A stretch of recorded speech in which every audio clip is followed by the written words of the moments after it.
please take a moment, hit the like button, hit the subscribe button. Any thoughts you guys have on Freemasonry, let me know. Anything you guys want to share, let me know. So, as you know, normally on my Friday live streams, basically, it's kind of a free-for-all, ask us anything, which I do like to do.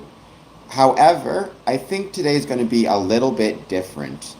Instead, what I want to do is actually talk about prudence, which is a Masonic virtue. It is also something that is meant to bound our charitable activities. We are meant to be charitable, but to do so with prudence in mind.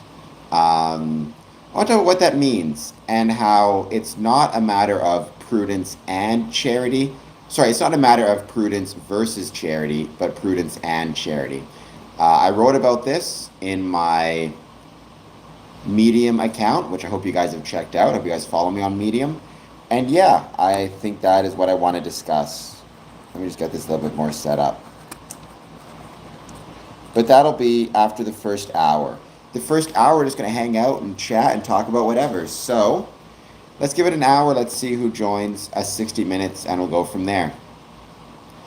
In case anybody's curious, I am radioactive, interestingly enough. Due to some testing I recently had as part of the kidney donation process. So it's really kind of cool. But I'm going to talk about the process itself and the lessons I took from that process, specifically as it relates to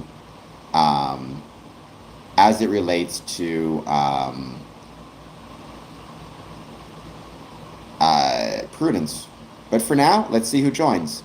Please hit like, please hit subscribe. Any thoughts you have on Freemasonry that you want to share with me, let me know. And don't forget, Sunday on my other account, on my personal account, youtube.com/Cameron Adamson, I am going to be watching Hallmark Christmas movies, doing an hour-long session. 24-hour session of watching Hallmark Christmas films. It's going to be a blast. I can't wait. And Droctonus, how's it going? Thank you for being here. Please hit like. Coming through okay? Hear me good? See me good? No audio issues. I do have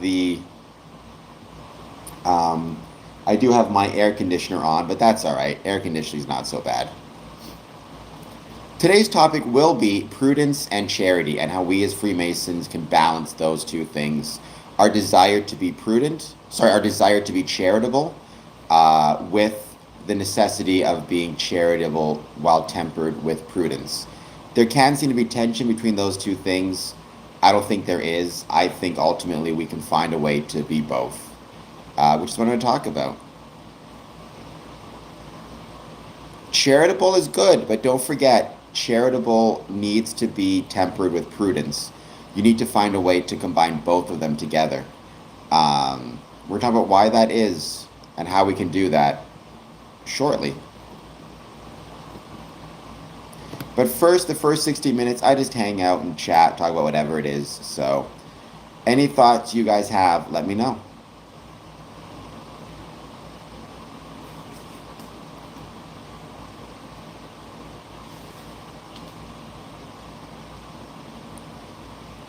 Thank you, US Cert. I appreciate the support. Hit that like button, hit that subscribe button. Support through Super Chats, Patreon, all that stuff helps out big time, believe me. And I would be truly grateful.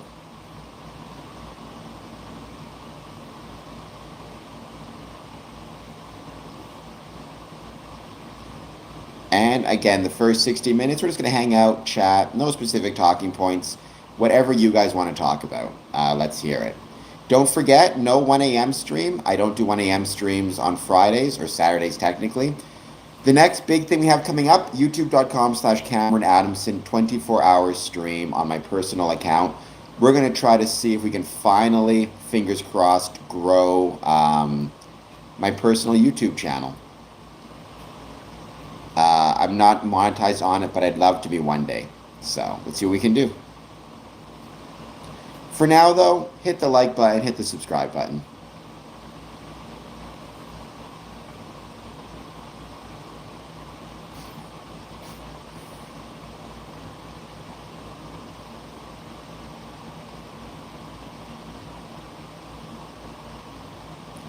Welcome, Sophie, who is new. If you are new, please hit like and subscribe. Do you have any thoughts on Freemasonry, which is what this channel is meant to discuss? Promote the ways Freemasonry was and is relevant to the communities in which it's located.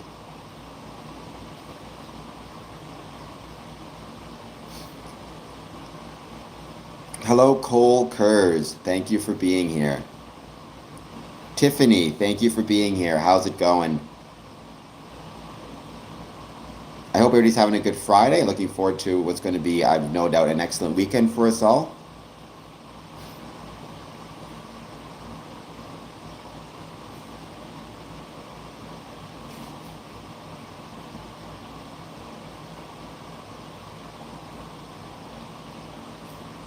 Anthony, blind. Blind in what way? Are you saying you're blind? Are you saying, like, metaphorically, Freemasons are blind? Which we're not, but what do you mean by that? And keep in mind, my chat can sometimes be a little bit behind. So if it is, for whatever reason, don't worry, you'll just catch up later, I promise. I have good discipline. I used to study martial arts. Martial arts is awesome. Everybody should study it, I think. So more power to you. What type of martial arts did you study?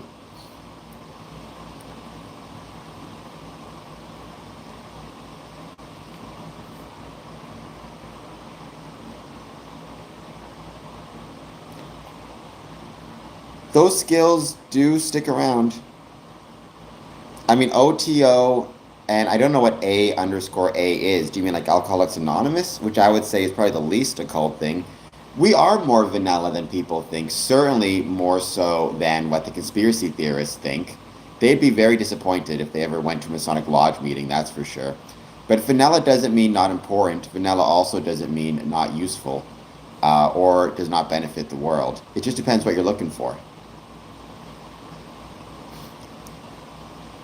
Karate. I've never heard of Bukjutsu. Bukajutsu? Never heard of that before. I've heard of jujitsu before. All right, that's awesome. I mean, I think I've said it before, right? That stuff is, I think everybody should study martial arts. It's a great skill to have. Discipline, respect, dedication. You shouldn't want to ever take it to hurt others, but to improve oneself, I think that's an awesome thing to do. Chuck Norris, one of the greats. Not a Freemason, by the way, despite what people think, but still one of the greats.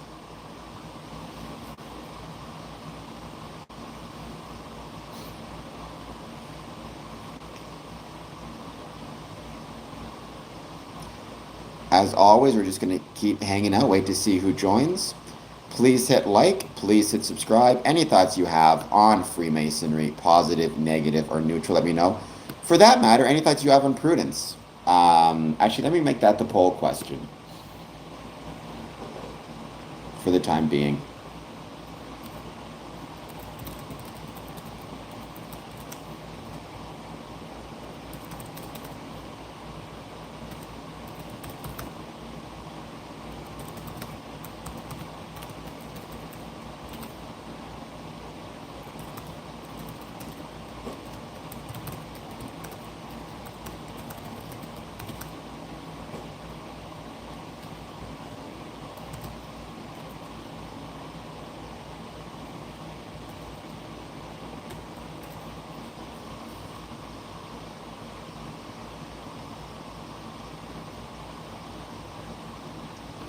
Trying to figure out how to do this. There we go, other.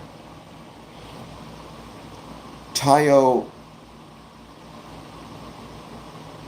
Fedar, our law means our day will come. I'd like to think maybe for all of us, our day will come. The wheel keeps on turning, right? The wheel keeps on turning, and a big part of what that means is we need to be willing to. That's a Masonic idea. Just because things are not going well today, that doesn't mean tomorrow things won't be going really well. And by the same token, just because things are going well today doesn't mean that tomorrow you might not have some struggles. What matters most is you don't allow, a good day to make you presumptuous and assume that every day is going to be that good. And by the same token, you don't allow a bad day to make you despondent and kind of give up on hoping every day will be bad. Just accept the wheel keeps on turning, things keep on changing, and just because you maybe have a bad day today, I promise you there's going to be a good day tomorrow. Just keep swimming, Yo Maple, is very good advice. Kane Kerr, please hit like and subscribe. No idea about handmade revolvers. Apparently, I am radioactive. I didn't. It's interesting. So it wasn't like the way you'd think, in the sense of, I wasn't like irradiated. I was given some type of substance that was radioactive, and it was it was injected into me through an IV, and it allowed them to trace the fluids in my body as they traveled from my kidneys to the rest of me, particularly to my bladder. And it was really kind of fun to watch the screen, and you saw kind of my bladder filling up. They let me see it for a couple of minutes, which was really nice of them. So I don't think any side effects. I'm a little bit more tired today than I usually am, but I don't know if that's because of the radiation or the radioactive materials, or because I'm just, it was a busy day yesterday. I'm not sure. Yes, radioactive dye for imaging. It was fun. Like I said, I don't want to, and I'm going to talk about this process more after 60 minutes. I don't want to make it seem as though this process has just been, it's a medical process. And obviously, if all things are equal, I would rather not go through medical processes, but there's someone who needs a kidney, and I want to help them if I can. But it hasn't been, by any means, a difficult or a bad process. Like, it's been really interesting learning about my kidneys, how they work, looking at the different, learning at the different tests they have to do, why they do them, how they do them. It's to see how concerned they are with my well-being as the donor. It's been really interesting, and it's the kind of thing where, if you can do it and you're interested, maybe consider doing it. It's not something, I know a lot of people are going to be very concerned about the possibility of losing an organ. That's perfectly fine, but, what I will say is it's been a fascinating process to go through. And certainly, by the way, let's not forget that when you pass away and your organs are no longer needed here on Earth, that's the time to consider donating them, obviously. Make your wishes known, put it in your mailbox, put it in your driver's license, in your will, write it down and include it in your electronic mailbox so people can see it when you pass, so they know what your wishes are. The last thing you want to do is you pass away and your executors and your family has no idea what you want, and they're scrambling to figure out the best course of action. I do not buy gold or silver for investment or for hobbies. War, what can I say? I look like a walking thumb. I don't even walk, for the record. I wheel everywhere. I'm in a wheelchair. Saving... I hope it's an honorable act. There's many ways to be honorable. This is one of the ways I've chosen. We'll see how it goes. McCann, LUL, believe me, I'd like to. I would love to get to your lodge and visit it. I'd love to get to the Netherlands. I've got some invitations to a few different spots. It's just flying to Europe can be very expensive depending on where you're flying to. I've been lucky in, I've got to travel all around the world, which has affected my kidney donation process, by the way. But Ninja, please like and subscribe. I'll take it. John Cena is a very handsome fella. Most people say I look ugly on this stream, so... I don't have any sponsors on this stream, but if anybody wants to sponsor me, I'd be much obliged. Yeah, Yo Maple, I've talked about this in previous years on my channel. I used to tell this story a lot. There was it's a story I used to tell when I worked in the jail, because a lot of times people in the jail, they had a very hard time imagining how they could make a difference in people's lives. Or they tended to have this idea that, they didn't make a difference. The story was, there was a lady, she was planning to end her life. She was walking to a bridge to jump off of it, and in the process of walking to the bridge, she happened to stop by a bar, and she could hear through the window. It was like an open mic night, or not open mic night, but there was just some random performers singing in the bar, and she stopped, and the guy singing, it turned out, was singing her favorite song. And so she decided she was not going to end her life. She turned around and went back home. And it's one of those things where I'm sure that the person, the performer, the musician, playing in a bar for like 20 people maybe, and some sad looking lady outside of the bar. Um, I'm sure he didn't know that he was saving a life by being there. I'm sure he didn't know he was saving a life by singing that song. How could he know, right? But nonetheless, he did. And it just goes to show very often, very, very often, we do not know the impact and the effect we have on the people around us in a positive way. Ninja, what? I am Canadian. I've said it before, though, Canada is the greatest country in the world, in part because we have the greatest neighbors in the world. Good afternoon, brother Michael Moore. Thank you for being here. By the way, our Grand Lodge is in Toronto next week. Not too far from you if you want to make the trip up. Um,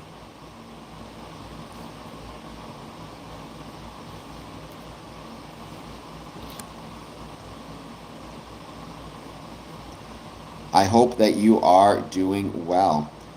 Um, Mackin, where's your lodge, by the way? Mary Hemp, welcome. Do not know Devin, famous arm wrestler. I'm doing well. That's quite. I do not know IDK what the F to put here. You put something just fine. Just as long as you know to hit the like and subscribe button. How is your day treating you? Um, what is more important? Interesting. Charity 14%, prudence 7%. Both equally important is at 64%. Other is at 14%. Whoever hit other, let me know what it is. What is the more important thing? When I am is handsome, Buster. That's what matters. I'll always sneak in a plug for that. The three greatest words in the English language are not I love you, it's like and subscribe.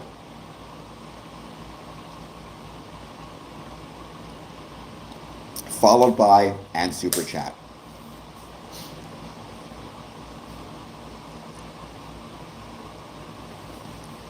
Once again, I hope everybody's having a great day. I hope that you will join me on my personal channel, youtube.com/at Cameron Adamson, starting July 12th at midnight for a 24-hour stream celebrating Christmas, particularly Christmas in July, which is my favorite time of year. Let me tell you, I know what I'm doing, IDK. By the way, do you know anything about Freemasonry, or do you have any thoughts on Freemasonry, positive, negative, or neutral? I started this channel to promote the ways Freemasonry was and is relevant to the communities in which it's located. So I'd love to hear your thoughts.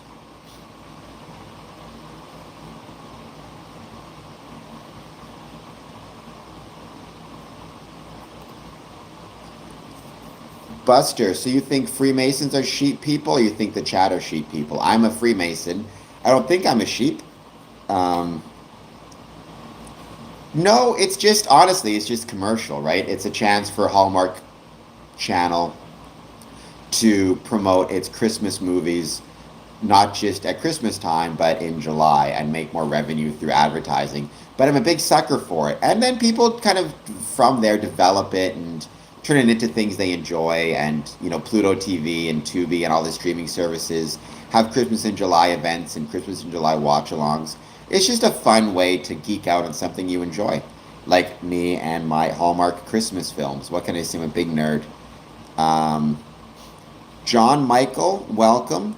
Doing unto others as they would do unto you. That's very good advice. I would agree with that 100%. I'm not a sheep either. At least I don't think I am. Daniel, I'm doing well. Um, I agree with that, Critter 3. People will, use the term dog as an insult. Dogs are better than most people.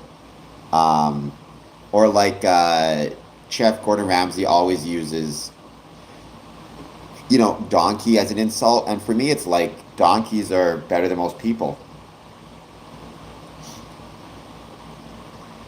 Get yourself there right now, Brother Michael Moore.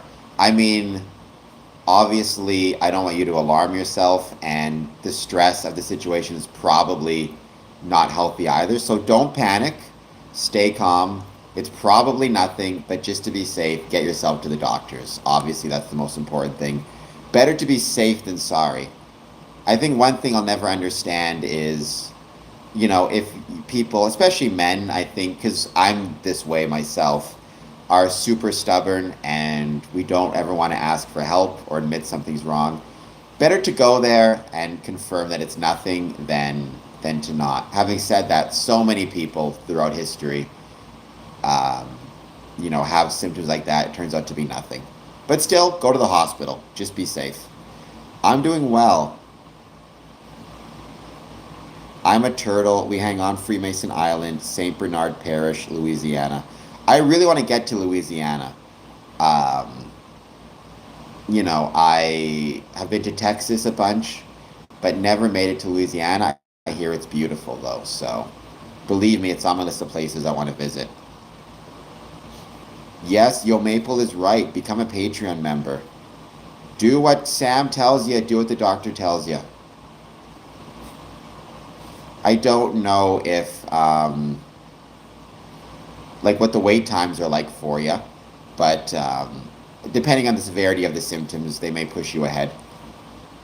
Well, welcome back, John. I think I recognized you, but still, I always tell people like and subscribe because sometimes people forget whatever it might be. Um, I mean, whatever doctor you can get you that will see you as soon as possible, that's the key, right? I love my family doctor, by the way. The family doctor has been incredibly helpful through this whole process, so thank you to them. Um, well, and John, thank you for being here.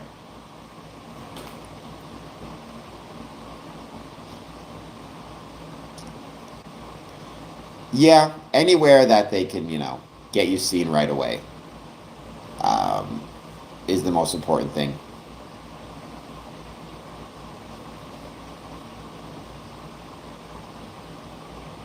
That's true. That is very true. Daniel Bacon. By the way, Daniel, did you do the poll question? What did you pick? Interesting how charity is an 18%, prudence is at 6. Both equally important are 65. I asked if there's another more important virtue you can think of. So far, do unto others as you would have them do unto you is 1.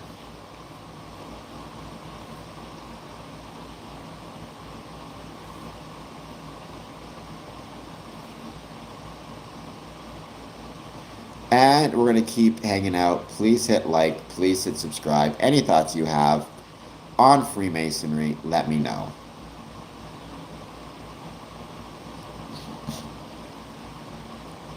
I mean, I've never heard of that, Yo Maple, but that does make sense to me. I mean, just um, getting where you need to go, getting where people have first aid training is really important. So I could see fire department, absolutely. Especially because they could transport you to the hospital in their truck if they absolutely had to. Um, I believe the first kind of special forces units, I mean, maybe you could make that argument. Well, but I suppose probably every army probably had some type of special forces. Even the Roman legions, they had their centurions. They would break down the army into different,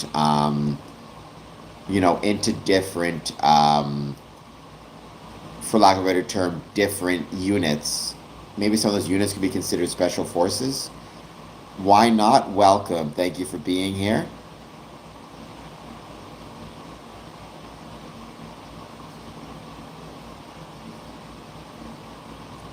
To everybody who's just joining, please take a moment. If you're new to this stream, hit like and subscribe. We are, I'm grateful to say, rocking out at over 4,400 subs. We're on our way to 4,500. And then hopefully we're on our way to 5,000. So we'll see how quickly we can get there.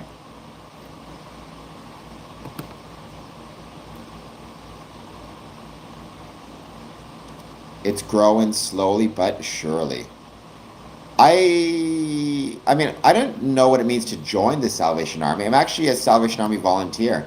Every year I do the bell ringing, and I love doing the bell ringing at the Salvation Army kettles. And I volunteered at the Salvation Army Center of Hope in the past, which I've loved to do as well. So I think the Salvation Army is a wonderful organization. They do a lot of incredible good for the community. Um, I got a big forehead. What can I say? Both are equally important. I think that's fair. And that's what I write about on Medium. I don't know if you've seen my story yet that I wrote about that, but both are absolutely equally important. And both, it's not prudence versus charity, it's prudence and charity. The question is, how do we navigate that tension between the two in a way that is supportive and helpful for everyone? Hello, English Sheepdog. Welcome back. Thank you for being here.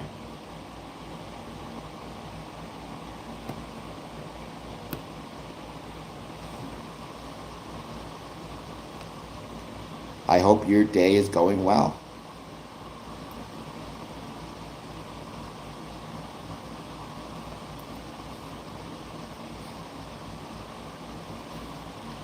We're just hanging out waiting to see who joins. As noted, please hit like and subscribe. Salutations, brother Michael Moore, to everybody who's here as well.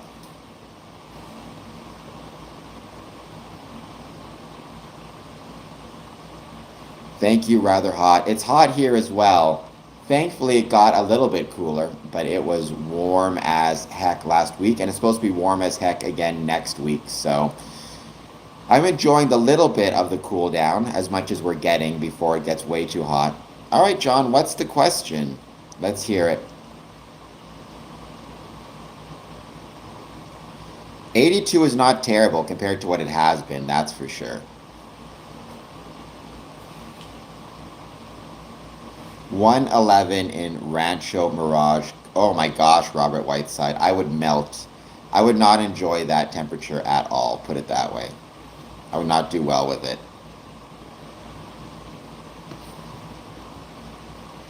As you know, first 60 minutes, we just hang out, talk about whatever. Second 60 minutes, if we do have a topic, I approach that. Today's topic, prudence and charity, how to combine the two or how to navigate the tension between the two.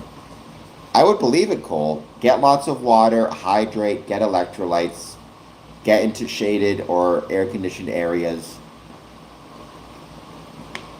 Wear loose-fitting clothing. Don't dress in layers. Yeah, I heard you guys have a bit of a heat emergency at the moment. What's it at?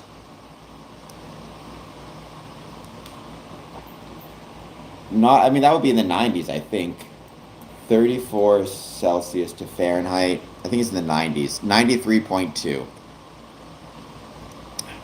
37 is almost 100. I think it might be a little bit. 98.6.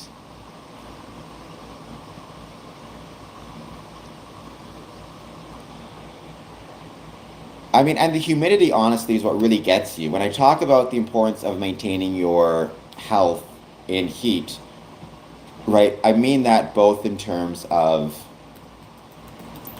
like, maintaining it in terms of your, like, physical, you don't just pay attention to temperature, you need to pay attention to the humidity as well. Because what happens, in my experience, is the humidity makes it harder for you to sweat, and makes it harder for you to cool off your body. So a dry heat versus wet heat really does matter. It's also important to pay attention to your temperature during the day versus during the night, because if you do not have a significant cooling off period at night, your body doesn't have the chance to recover as much as it would want to. And that creates kind of its own problems as well. Oof, English, get yourself a fan or air conditioning. I think it's going to get just hotter as we go. So I would recommend it personally. But if not, maybe get to, public locations that have cooling centers. Like here in Windsor, the local libraries, they have cooling areas. So I mean, mosquitoes will do that. Mosquitoes will do that. So, I mean, if you have obviously rashes or itches, or maybe you're allergic to bites, talk to a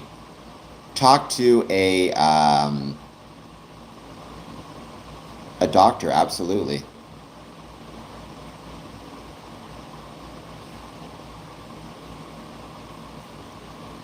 Well, they wouldn't find it offensive. I mean, I wouldn't use the term offensive, but I would recommend you not do it because it's not your salutation to use, right? I mean, I don't take offense to a lot of things, including that, but I do think it's not your salutation to use, right? You got it from probably someone who shared secrets when they shouldn't have, whatever it might be. Either way, I'd rather you not do it. Put it that way. Sold out or profiteering, doubling the price, relaxing instead. I mean, it could just be that you got, it could just be sunstroke as well if you fell asleep on your balcony in the heat. So just be careful and pay attention to that as well. Either way, nothing's wrong with talking to a doctor.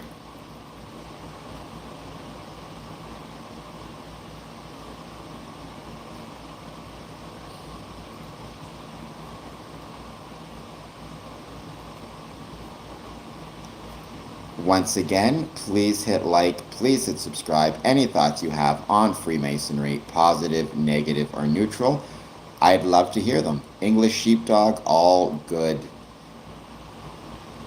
Oh, I see what you're saying. You're saying the fans or the air conditioning are either sold out or, I mean, yeah, I would say maybe in winter, see if you can order one online. The prices might be lower because there won't be as high of demand. And because the prices are lower, you're not going to deal with those things and be ready for next year. Dad, I love you. Say hi to people at the Legion if that's where you're going, and have a great day. I hope you're doing well. I mean, my dad can be well and wise. I can tell you I'm neither, but I didn't get those things passed on from my pops. Cole, we've done marketing campaigns in the past. They're really tough to do. But there's like not just a man, a mason, things like that. They are unfortunately really challenging though to do. But many masons are trying it. I'm trying marketing campaigns with my channel here, so we'll see how it goes. So steak, potatoes, and olive oil sounds amazing, John Michael. Um, Genuinely, that sounds really, really good. But I don't like well done steak. I like rare or medium rare. Chester, the 1920s and the 1950s were the heydays of Freemasonry. At least if you define heyday as in having the most members. Our numbers have gone down repeatedly and since, unfortunately.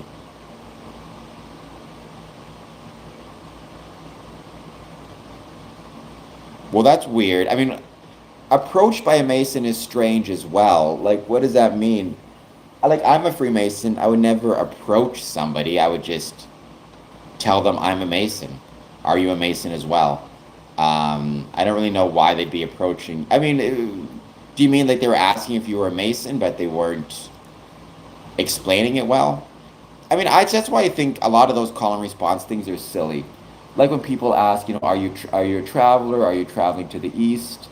All that stuff. I always find it kind of nonsense. Just ask somebody, are you a Mason? And if they say yes, ask them to which lodge they belong. That's kind of all you need to do. I mean, again, English, you don't get invited to join. If you want to join Freemasonry, you need to approach the lodge and express your interest. Now, if you have friends who are Freemasons and they tell you, I'm a Mason and I enjoy it and I think you'll enjoy it as well, I mean, that's cool and more power to them, but ultimately it's of your own free will and accord to join. A Canaanite, I think you mean Tuger. I mean, Yo Maple, we'll see, but it's really, really hard to sway people from popular conspiracy theories because conspiracy makes people feel good, right? There's a reason why they've been so popular. All the evidence shows, historically and in modern times, that that conspiracy theories are incredibly popular because they make people feel good. Because they give people an unseen force that they can be fighting against to try to, save the world or whatever it is. I mean, if you're very hungry, grab something to eat. You can eat at 3:42 a.m. There's no rules. Unless there's been times in the past when it's been like very late at night, I've been very hungry but nothing is open and I have no food in my fridge, which is why you should always have snacks on you.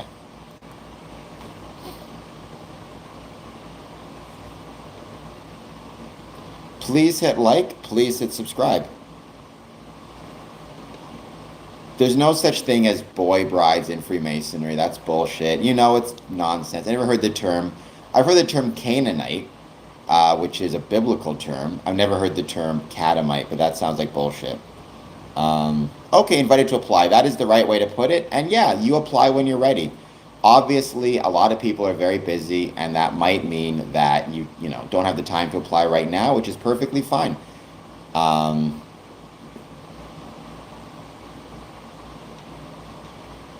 Northwest London man. I'll give you a conspiracy theory. I think someone has been drinking most of the wine. Hey, don't get me wrong. I'm sure that happens very often at festive boards. So, WHO chairs, the jokes are going to say green beans as the most common snack, which is a Masonic joke. I will say, you know, the most common type of food tends to be stews, soups, something, because stews and soups work really well for a few different reasons. First of all, um, you are able to make a large portion relatively inexpensively, so it's easy on budgets. You can make vegetarian and non-vegetarian options for vegetarian Masons. And it's something you can make in the morning and keep warm in a crock pot, so it's relatively convenient and easy to transport.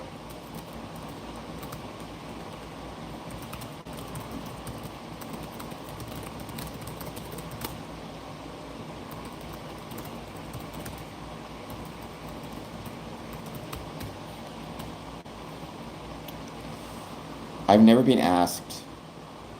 Well, Chester, that's because you must be. Um, that is because you must be a handsome fellow. No one ever asked me if I'm a model. So what does that tell you about me?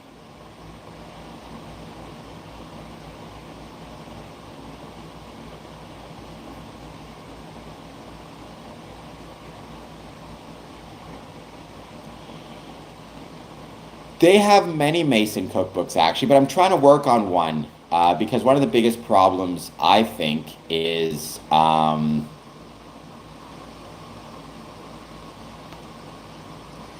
think that a Masonic cookbook is a really smart idea. It could be contributed on by different junior wardens. So yes, I think there should be more, but there was actually Eastern Star.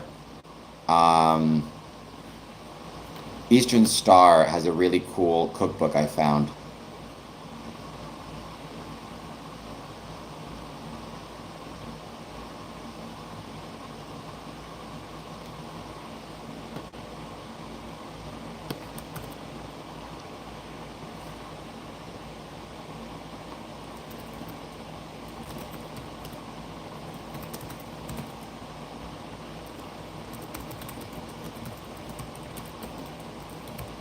Well, food history is fascinating. Like the Masonic cookbook I found from Eastern Star, in which was published in the 50s, so many meals were Jello based and Jello molds. It'd be fascinating to see how Masons ate at different times throughout history.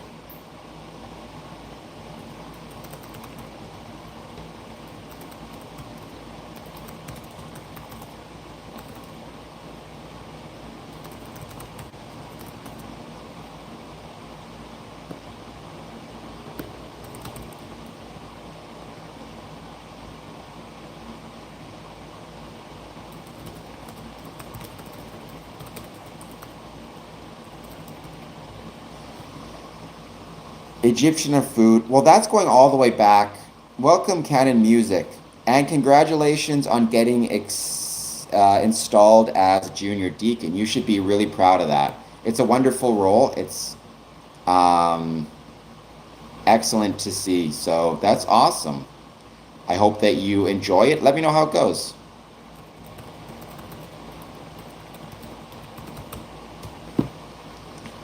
You guys definitely sing the stone. We should, Who Chairs. I wish we did.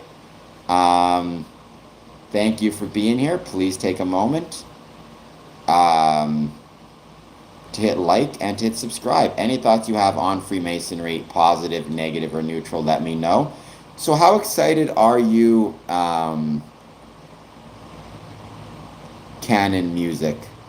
I've never visited Australia before, John Michael. Believe me, I want to. They ate well at the Rockefeller Lodge. I'm sure they did. Um, it's a great, it's a great show. The Stonecutters episode of The Simpsons. I think everybody agrees with that, or at least you should, um, because it's a very funny episode.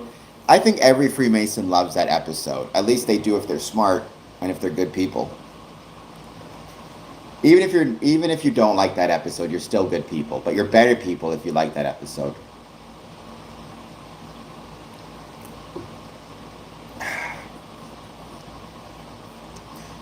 My local F and AM lodge, I basically went to at 18, basically ran by Shriner Potentate, more social. Okay, I mean, nothing's wrong with that, Robert. I mean, Shrine and the I mean, there are many times in my dad's situation, the Shrine, um, you can be a Shrine Potentate and the worshipful master of a lodge. I have no idea who Bill Dutreve is, but welcome nonetheless. Thank you for being here. Please take a moment, hit that like and subscribe button. That's awesome, Canon. Right? Yeah, stewards have to do a lot of the cooking, a lot of the service work. But I don't know if you ever saw this show called uh, Yellowstone, which is a show I really like. I mean, I say that I haven't really watched a ton of it, but the episodes I've seen, I've really liked. And they had a new cowboy on the ranch, and he had to do all the quote unquote low man work, right? He had to do all the low man work, all the work no one else wanted to do, all the hardest jobs. And one of the older cowboys says, I sure am glad I don't have to do low man work anymore. And the boss, the guy in charge, says, low man work is what makes you a cowboy. You should never, degrade it. In the same way, steward work, basic work, grunt work makes you a Mason. You will learn just as much about how to be a Freemason, and you will learn just as much about how to be a good Freemason from staying late and cleaning the lodge as you will from, being the worshipful master. In fact, I would argue you learn way more about being a Freemason by staying late and vacuuming the lodge and doing the cooking as you do from being a worshipful master. Hello, Dennis. Cole, glad no grave robbing. It depends. I would say commonly no, but it does happen.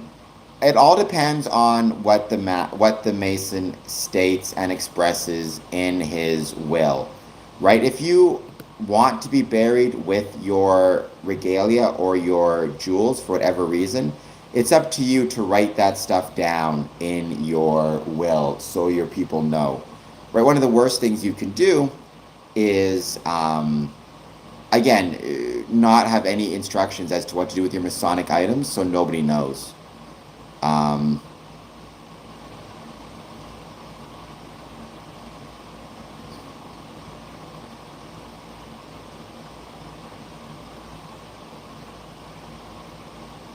do people wash their own apron?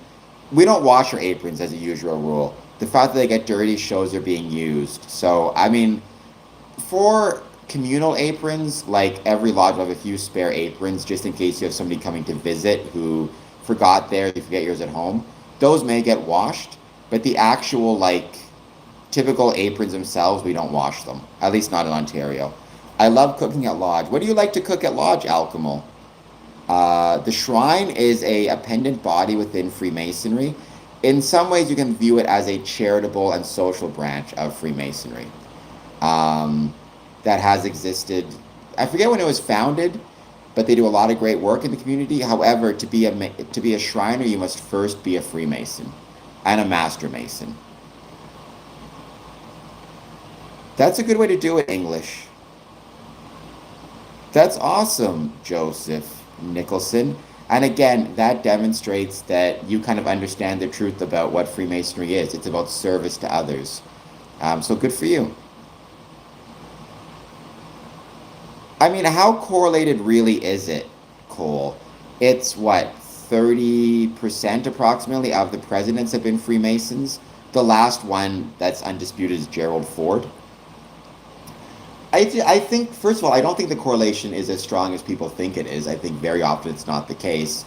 But second, and as important, I mean, it doesn't surprise me that people who become Freemasons would find themselves interested in civic engagement or civil service.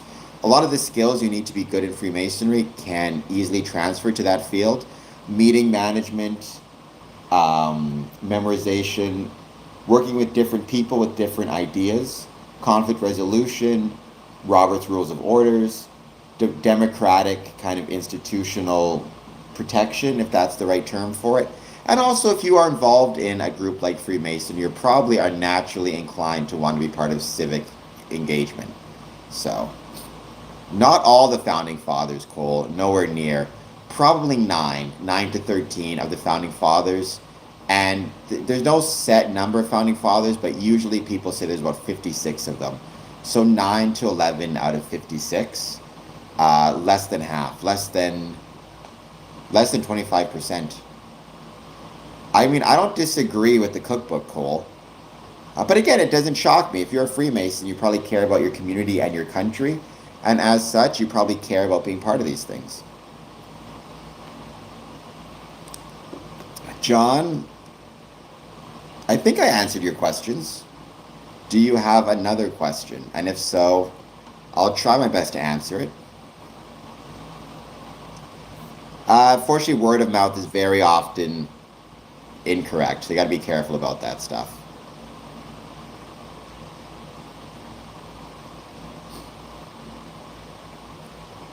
With the 333s, alchemical gold. We're going to get a bit more time. Wait to see who jumps on.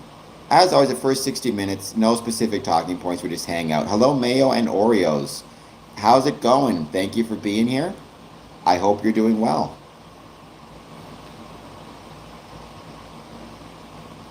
And with Yorkright as well, Canon. For most dependent bodies, even for Eastern Star, you have to be a Master Mason first before you can be a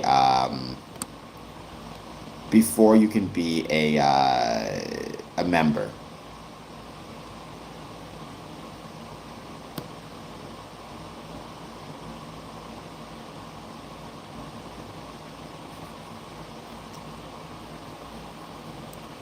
I placed a question a little further up.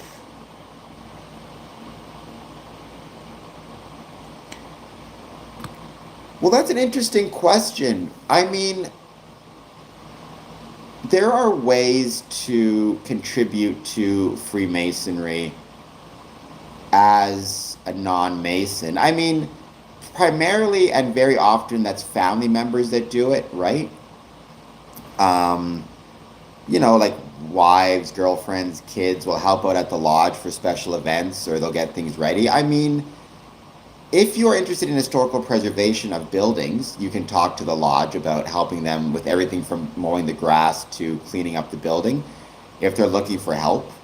I mean, the limits would be your inability to take part in lodge meetings themselves. But if you want to be a friend of the lodge, you can approach them and, you can offer to help them with websites or any number of different tasks. It's really up to them. You just will be limited in your ability to attend Masonic lodge meetings.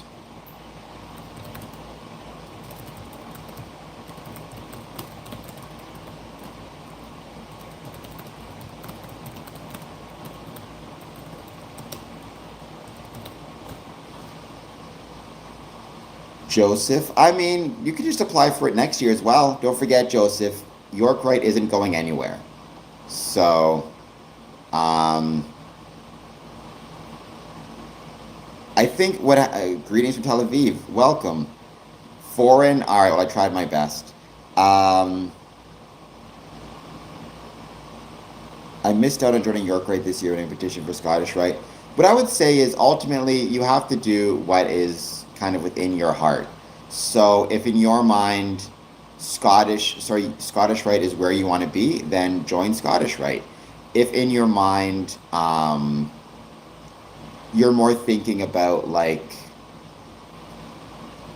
you know, a York Rite is more speaking to you, then join York Rite. It's whatever you think is best, but you don't have to rush the process. That's incredibly important. Cody, I'm sorry, that sucks. I know the job market is really tough at the moment, so I wish you the best of luck. My 24-hour stream is going to be July 12th for 24 hours starting midnight. So July 12th starting midnight, going to July 13th at midnight, basically. And it's going to be a lot of fun. I can't wait for it. Well, I mean, the history of them is very different, but primarily the York Rite is based primarily on chivalric orders and the Knights Templar. It has a more militaristic feel, for lack of a better term, whereas Scottish Rite is more of a philosophical organization. It's been called in the past the University of Freemasonry from a philosophical perspective. So it depends, but if you do like history, specifically military orders, like the Knights Templar, it's worth looking at York Rite. I've heard pomegranates are very healthy, so that's awesome. If you could go to any country, where would you go? It's tough to say. I mean, I've been to so many and it's been wonderful. I recently heard about some really, really interesting and really cool Masonic events taking place in Paraguay. So I would be interested in visiting there. The problem is, um, it's just so far to travel. You can't go direct flight there. You have to go indirect flights exclusively. I love pomegranates. They're wonderful. Um,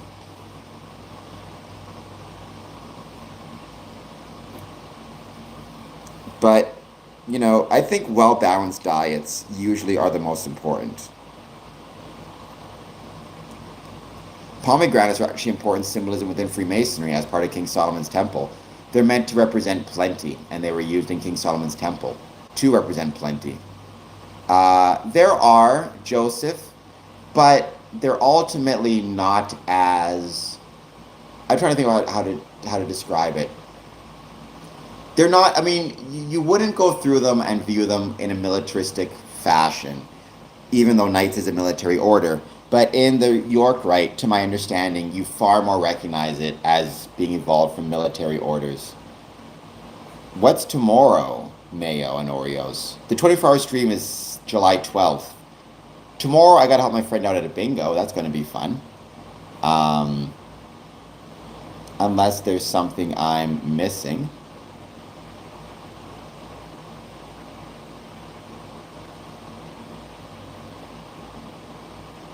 Oh, what's the mukbang? I think I've heard it before. I don't know what it is. Yeah, I'm interested. I mean, my suspicion is Holloway's going to take it, but I guess we'll see. I'd be surprised though if he didn't. I think he's just such a better fighter than he was in what 2016. And he's probably the best boxer in the world at the moment. At least best boxer in UFC, I should say. I mean, you could just talk to them. You can go up to them and just, find the Masonic building and explain that you like Freemasonry and you're interested. Obviously, you need to make sure that you're properly licensed, etc., etc. But you can check it out for sure.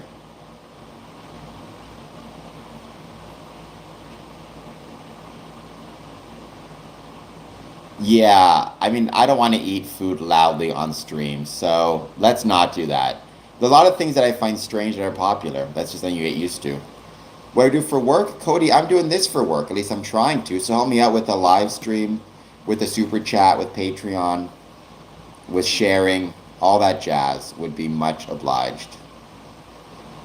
So Masons, like individual Masons will, but the lodge itself will not, right? So certainly individual Masons may donate to political parties that will presumably be in line with their personal political beliefs, but Freemasonry is not a political institution. So I am not diabetic, at least I don't think so.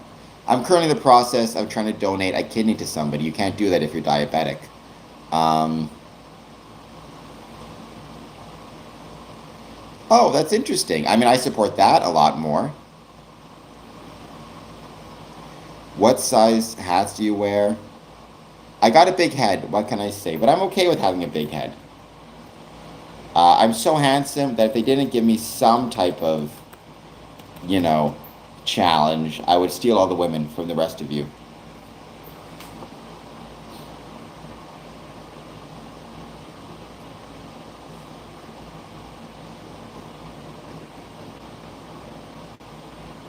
Oh, Mayo with the joke. Let's calm down with that a little bit. Um,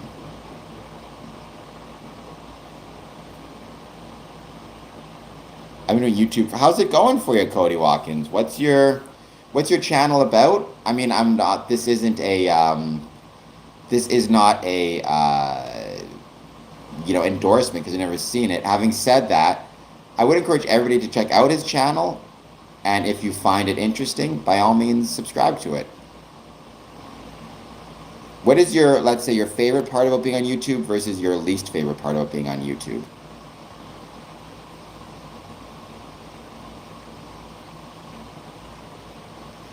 I mean, hey, WHO, when you're as handsome as I do, it's just what happens. I can't help it. I don't want to be as handsome as I am, but nonetheless, I just be stealing all the ladies.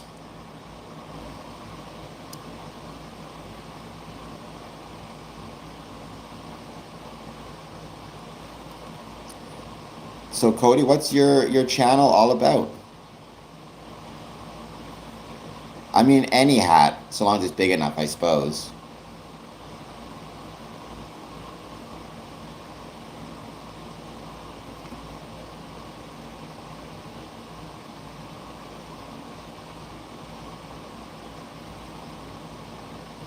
Yeah, Cody, you're not wrong about that. I think we all kind of get used to it. Um, if you're going to be on YouTube, you're going to get a lot of haters. A lot of it too depends on your topic. Like Freemasonry naturally inclines to get people more negative towards you because of all conspiracy theories, unfortunately. Nice, Minotaur. Enjoy your day. It sounds like you're going to have a great one. English Sheepdog, you have no idea how challenging my life is being this handsome. Like, I don't like to complain because I'm a humble guy and I understand that it is my cross to bear. But nonetheless, being as handsome as I am, constantly stealing the ladies, you don't know how hard it is. You really don't. Um, Welcome, English Sheepdog. Just like, when people give me super chats and comments and likes, it's just so hard to be me. But I'm doing my best. I'm doing my best. Maybe for Christmas. If I can get enough super chats and stuff, maybe I'll look at doing it for Christmas.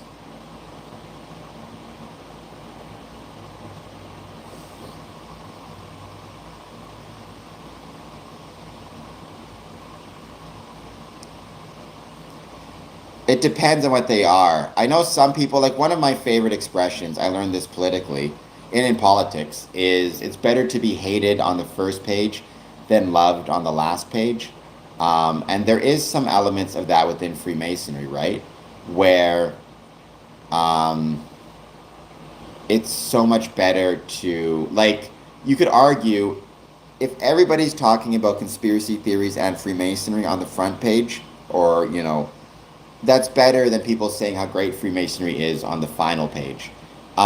Which there's some truth to that, but there's also a danger with it, right? And the true danger isn't that people will believe the conspiracy theories um, and hate Freemasonry. The real danger is people will believe the conspiracy theories and love Freemasonry. Like if somebody truly believes that we as Freemasons are out here trying to steal, trying to, getting away with murder and sacrificing people and hurting people, and doing all sorts of terrible things, and they believe that and they want to join, it's probably because they're a terrible person. And then we have to be extra diligent and extra on guard to not let those people in. So it's really tough. Um, and don't forget, English Sheepdog, please check out my personal channel, youtube.com/at Cameron Adamson. Once again, youtube.com/at Cameron Adamson. I would be much, much obliged and grateful. Um, well, the pelican, right, sometimes is a metaphor for Jesus. Sometimes it's a metaphor for simply self-sacrifice, whatever it might be. Um, or whatever that sacrifice might be. Self-sacrifice, meaning sacrificing oneself or part of oneself for family, community, country, whatever it might be. So don't forget English Sheepdog. Yes, check out Cody's channel. Also check out mine, youtube.com/at Cameron Adamson.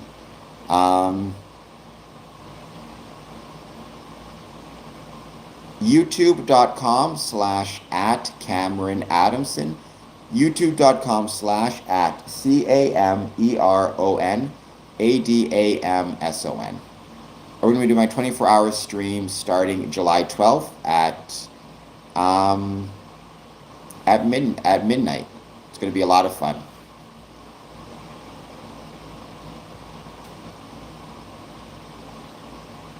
Cody Watkins, I've been on YouTube for approximately 5 years. I've got many different channels. This is the one that I've managed to grow successfully and get it monetized. But it took me about 5 years altogether. I was on my other channels, by the way, so thank you, English Sheepdog. We are not trying to extinguish the sun, too evil to hope. I don't even think you could. I don't know if you ever heard the joke about the NASA scientists. They tell, they tell the public, hey, good news, we're planning a trip to the sun. Somebody says it's going to be way too hot to fly to the sun. The NASA scientists say, don't worry, we thought of that. We're going to fly there at night. Well, I mean, I don't think the 7 liberal arts, learning about anything requires a level of sacrifice, right? Study requires a level of sacrifice. You're sacrificing your time. You're sacrificing your attention to something else. So there's that for sure. The biggest Freemason YouTube channel may be Knights of the Round Table or Knights of the Masonic Round Table, maybe. I'd have to double check. But that's up there. But mine is growing, so mine is one of the fastest growing ones. Liberal arts is one thing. What we're talking about here is the liberal arts and sciences, the 7 liberal arts and sciences, which are rhetoric, grammar, geometry, astronomy. I can't think of them all right now, but a bunch of other ones. Can I do it? Let's see. Music, rhetoric, geometry, astronomy. I'm looking them up. You think I would know them by now. 7 liberal arts and sciences. I should know them, being a bad Mason right now. There's the trivium and the quadrivium, grammar, logic, rhetoric, and then arithmetic, geometry, music, and astronomy. I forgot about arithmetic, which makes sense because I hate arithmetic. That is Mayo and Oreos, a pretty awesome job and pretty awesome work. I support that 100%. Keeping in mind, part 4 and 5 are the best.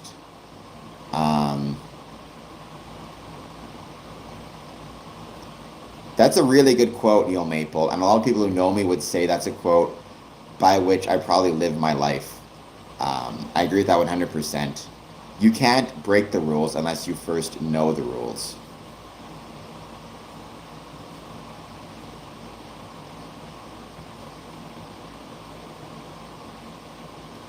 Okay, we're about an hour in.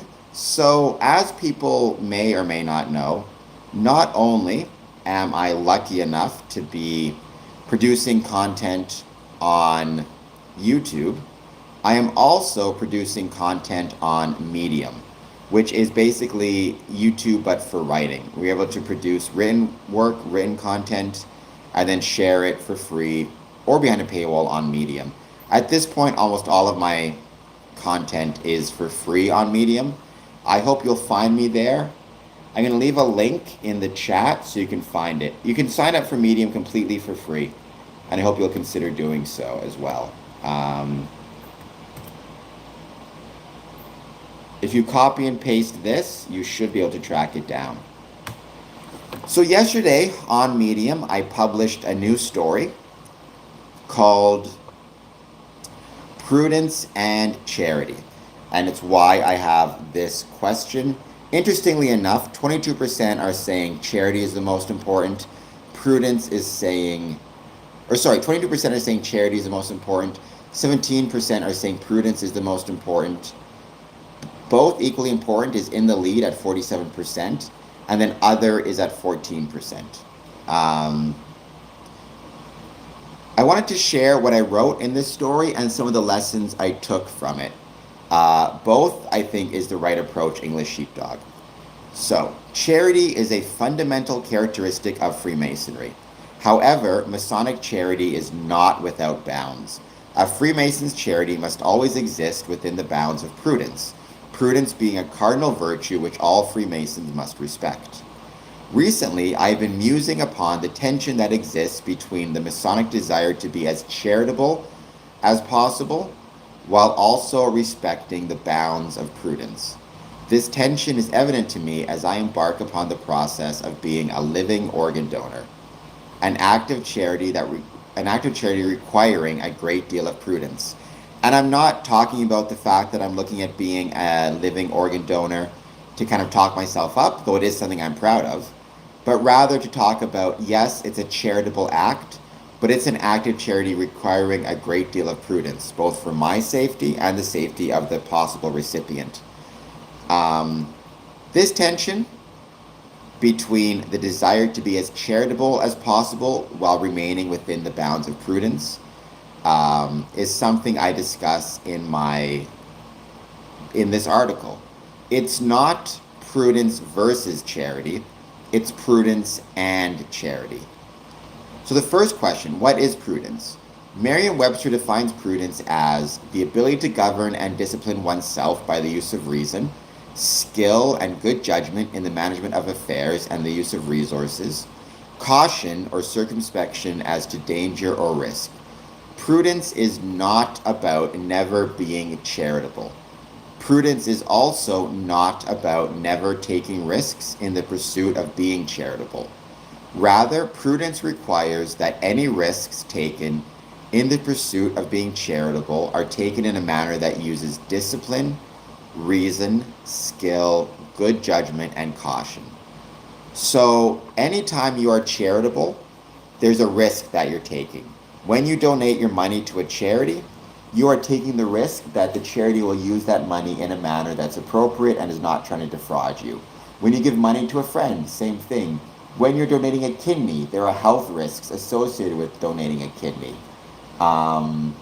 which are a risk, right? When you choose to spend time with somebody who's struggling, you're taking the risk that the time will end up not helping that person and will ultimately be wasted. It's always, to be charitable is to take a risk in the pursuit of being charitable. However, in no way does that mean that we should not take those risks and never be charitable. Rather, it means when we're taking those risks, when we're being charitable, we use discipline, reason, skill, good judgment, and caution. The living kidney donation process, which I'm taking, requires all of the above. Measure twice, cut once, absolutely. Kavoosh. Respect is very important. I agree with that. In December 2025, As I was returning from a Masonic meeting, I came across a literal sign to be charitable, a sign on a truck stating that the truck's owner needed a kidney. The sign included a phone number and blood type. Perhaps because I had just completed a Masonic meeting and therefore had charity on my mind, Prudence Charity, combined with the providential feeling of seeing that the person in need and I shared the same blood type, I called the phone number that night and started the process shortly thereafter. Hold on just 1 second.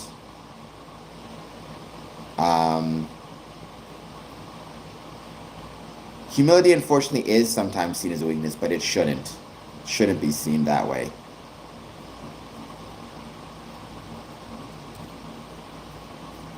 Since the initial phone call and over the last 7 months, I have been engaged in the living kidney donation donor process. It is a process that is charitable as it is prudent. I would argue humility is a type of prudence, right?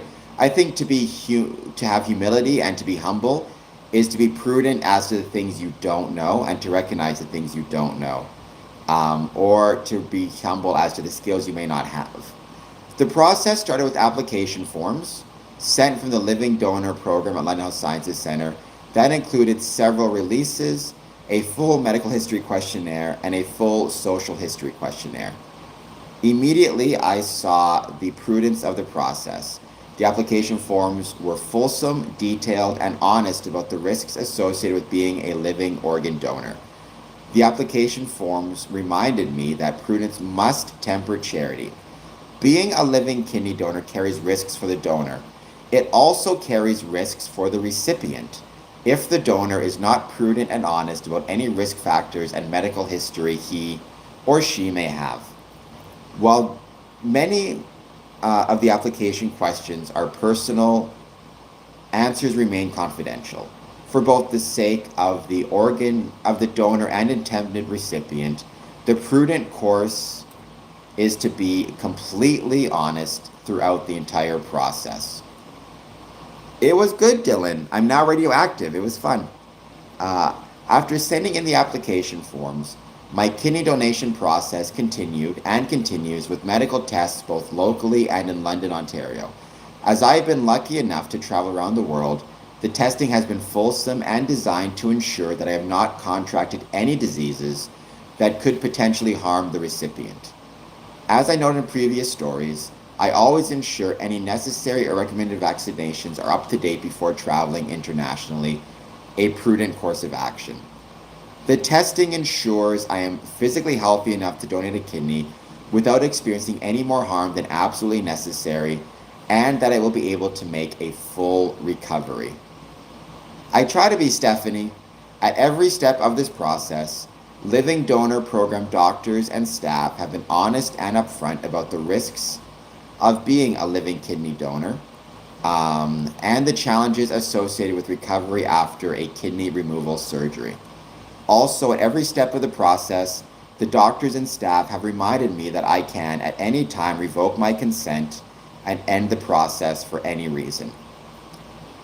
At no point have I felt pressured to donate a kidney. I can also assure you that no one is cutting corners to get me to surgery quickly. The entire process has been defined by an abundance of prudence to and for my health and well-being. So based on that, how this process has helped me navigate the charity versus prudence tension, right, has given me the following insights, which I've used. First, prudence means being aware of all relevant information involved in a course of action, including a charitable course of action. In terms of the Living Donor Program, the relevant information includes the health risk associated with being a living kidney donor, the recovery process, and other related issues. So in this case, right, once again, it's about being prudent means being aware of all the relevant information involved in a course of action. Prudence means slowing down and taking the time to think about the charitable act. When you're doing something charitable, like being a living kidney donor, like giving money to somebody, who knows what it is, the tendency, because it makes you feel good, is to immediately want to get it done.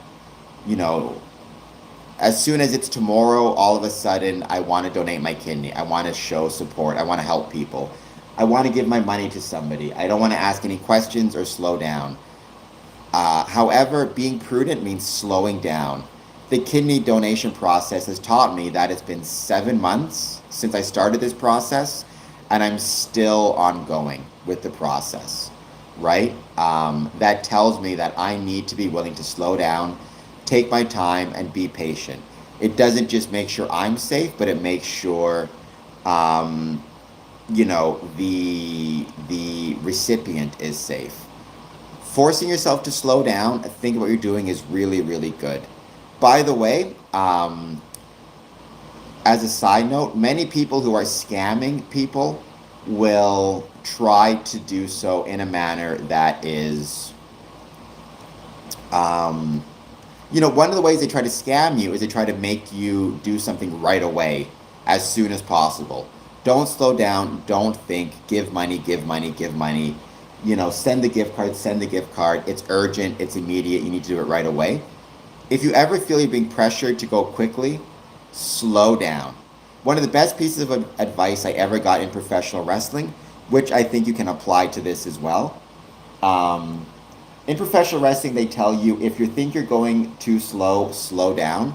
When it comes to being scammed, if you feel like the process is going too slow, slow down even more.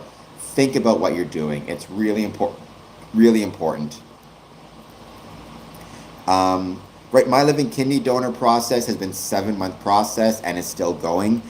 Um, it's just important to keep that in mind, right? I'm happy that they're taking the time.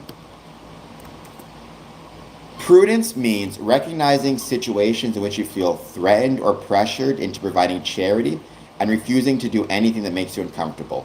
Again, as I noted with this kidney donation program, at no point have they pressured me or tried to threaten me or, tried to make me feel bad about, like told me I have to do this, or tried to make me feel bad or guilty about the person who's getting the kidney. They're focused on me, my health, my well-being, and the fact that at any time I can revoke my consent and it's no issue. Um, Prudence is an ongoing practice. Circumstances change, and paying attention to how these circumstances change and being willing to reevaluate as circumstances change is an important aspect of being prudent, right? It's not like with the kidney donation process, I started out, being prudent, or they started out being prudent, and then they got to this point of just, okay, we don't need to be prudent anymore. They have maintained prudence through the entire process. In fact, when a circumstance changed and I traveled to South Africa, they immediately changed the circumstances and asked me to get additional testing done because of the travel. So prudence is an ongoing practice, right? I had to be prudent 7 months ago when I started the kidney donation process, and I have to remain prudent 7 months later as the process still goes on. Um,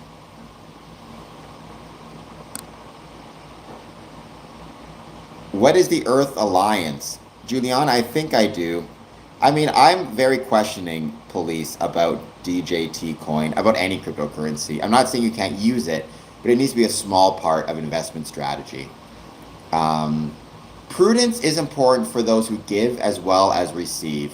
Prudence protects everyone, especially in the living donor process. It's not just that being prudent protects me when I'm, giving up my kidney. Prudence also protects the person getting my kidneys. If I choose to lie or not be honest or rush through the process or not pay attention, the recipient may be getting a kidney that is diseased or damaged or harmed in some way, and that will be bad for them and the whole society and the whole system, right? But even when it comes to things like donating money, like it's a little thing, you know, if somebody comes to you, they need help, let's say they're a drug addict, heaven forbids, not being prudent about giving them money, not being prudent about how that might be enabling their bad behavior, that could do them more harm than good. You have to be prudent, not just for your sake, but for the sake of your intended and possible recipient. However, we also need to keep in mind that prudence does not mean a reflexive disbelief in the judgments of medical experts or in doing your own research. In fact, true prudence means recognizing our own limitations and lack of knowledge. Otherwise, being humble, having humility. While it is always good to approach any situation with healthy skepticism, that skepticism needs to include a prudence about one's own lack of knowledge. One of the things I found during this process is there's a lot of reflexive distrust in organ donation, in medicine, in doctors.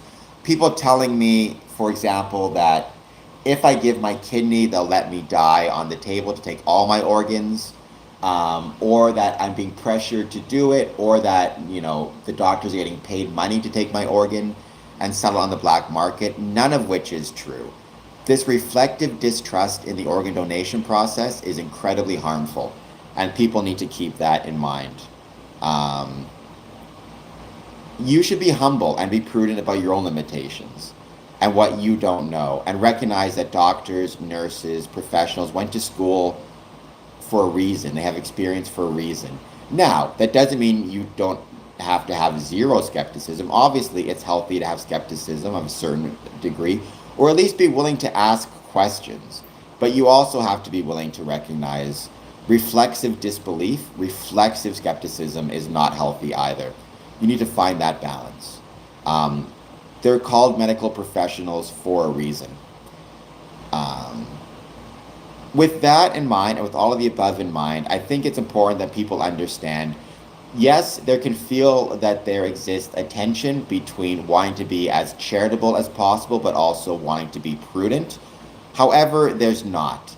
Prudence and charity ultimately work together towards a common goal and a common purpose.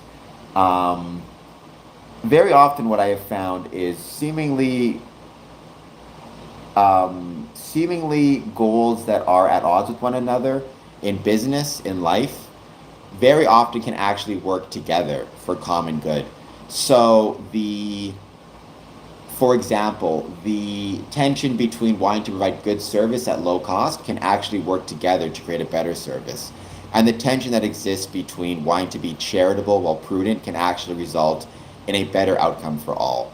So just keep that in mind. I am 42. To everybody watching this, please take a moment, hit like, hit subscribe. I hope that made sense. Let me know if it did. And please follow me on Medium as well as across multiple channels. I would truly, truly appreciate it. Um, Pastor, that's weird. You can believe in both individuals and education. I'm not sure why you wouldn't.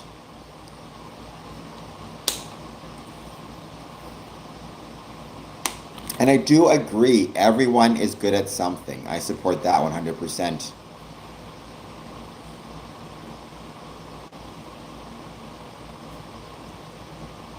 So my next step is I need to get some TB tests done, um, because I went to South Africa, and the prudent course is to get TB testing. And after that, potentially in August, we shall see.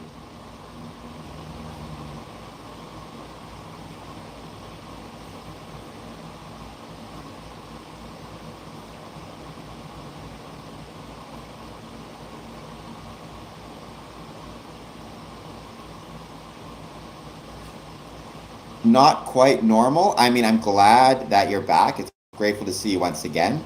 If you are super busy, then awesome. I mean, it's one of those things where like it can be really tough because sometimes getting busy, it's really hard to enjoy it because you're just so swamped.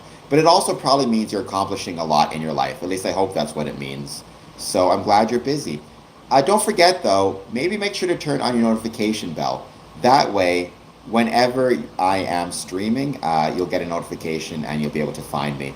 It's one of those things where right now, unfortunately, one of the things I got to work on is my Um, um, the number of subscribers I have who have their notifications turned on is about 5.8%, and the YouTube average is 10%. So we got to get those notifications up. We got to get those notifications turned on ASAP. English, I'm glad you're forever learning. Did what I say make sense? Did it sound logical to you? Finding this combination between the two things. How to deal with that tension.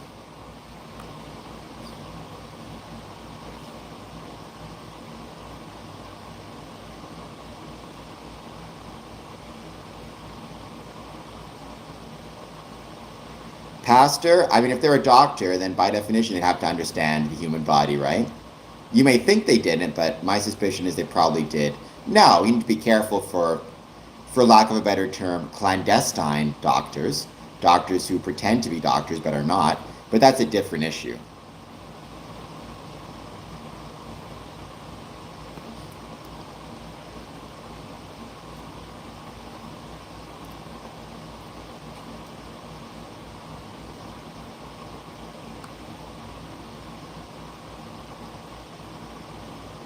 Not quite normal. Thank you for the positive wishing. I hope that you're doing well, and I hope that you will take a moment to share the stream, hit like. Don't forget super chats, gifts, etc., etc. That stuff absolutely helps out big time, believe me. It's all about engagement.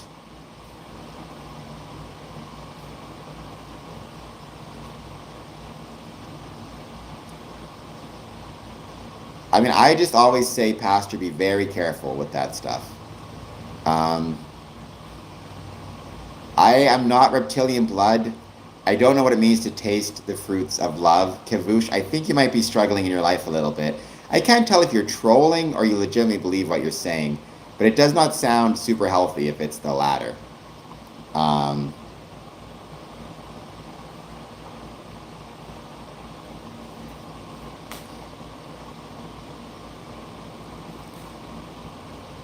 Thank you, Stephanie. But Stephanie, keep in mind, I talked about prudence. You need to be prudent as well. I'm grateful for for the super chats, but you've given a lot of money. So make sure that you are being prudent as well with your own personal finances. But thank you. Um, I'm drinking a beer. I mean, part of prudence means, as we've talked about before, right? Part of prudence means sometimes it's okay to be a little bit unhealthy. It's okay to do things that are a little bit unhealthy. It's just some of the time.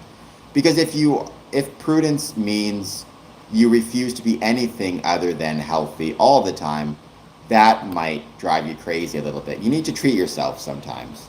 You absolutely need to treat yourself. Oops.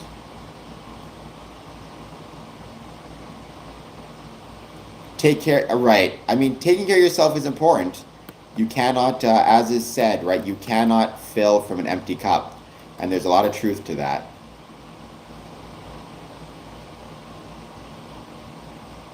At least in my experience. At Stephanie Lockhart 8028 new member number 113 Canadian dollars and 99 cents. Wow, that was very well said. We require the synchronicity between both. Interesting synchronicity is a very important word, by the way. Interesting, 44 votes. Both equally important is at 45%, then charity is at 23, prudence at 14, other at 18. Now, one thing I will say is I do find historically, one thing that concerns me is sometimes people, because they don't want to be charitable, will overestimate prudence, right? They will say, I just can't do such and such for whatever reason. But the truth is they can, they just don't want to. And they use an overabundance of caution as a reason. You need to find that balance for yourself. But in my experience, as a general rule, too much caution is probably better than not enough.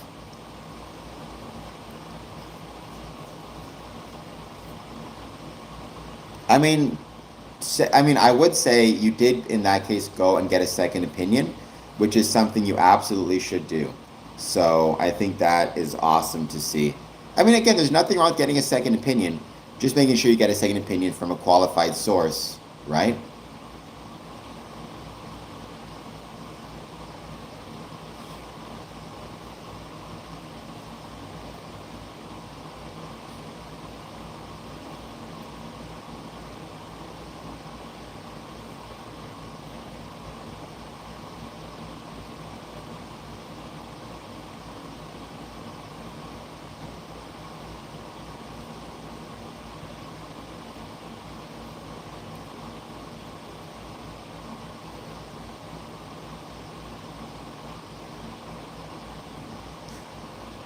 We can't change the world.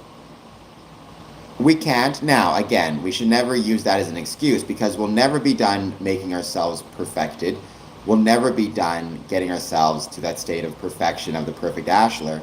And because of that, sometimes if what we're doing is if we're waiting to make sure that we're perfect before we help the world, we'll never help the world.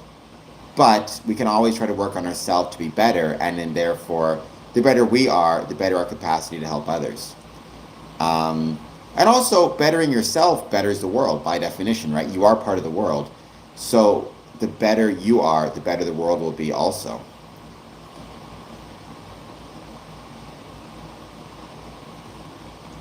By the way, I want to thank, actually, let me get the name of it. Shoot, where'd I put that now? Hold on just 1 second. I want to thank somebody. So not quite normal. I was in South Africa last month. That was incredible. I've been mostly traveling to the same places as usual, though. I got to go to Toronto next week. That should be fun. I'm looking forward to that. Shoot, where'd I put it? Here it is. Wen's Crochet, who kindly dropped off her artwork and her crochet work at the Windsor Masonic Temple in the coffee club room. I thought that was awesome. Let's see if I can actually show you on green screen. Thank you for the star, Jeff. English sheepdog, very often that's true. One of my favorite quotes, boring people. Sorry about that. We got cut off there for a second, but we're back. Let's see.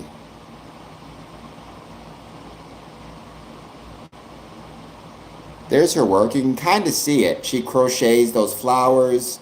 She crochets mini donuts or donuts. It's really cool, the stuff that she makes. So I'm grateful for her for putting her work into the Masonic building. Gives the guys something really cool to look at.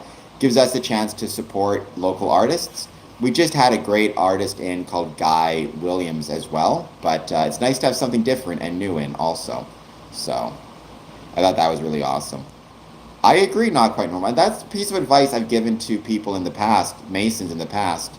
Look, if you have the chance, if you have a Masonic building that has any like free wall space or anything like that, by all means, take a few moments to, offer that wall space to local artists. They'll appreciate it. It shows support for your community. It's a really fun thing to do.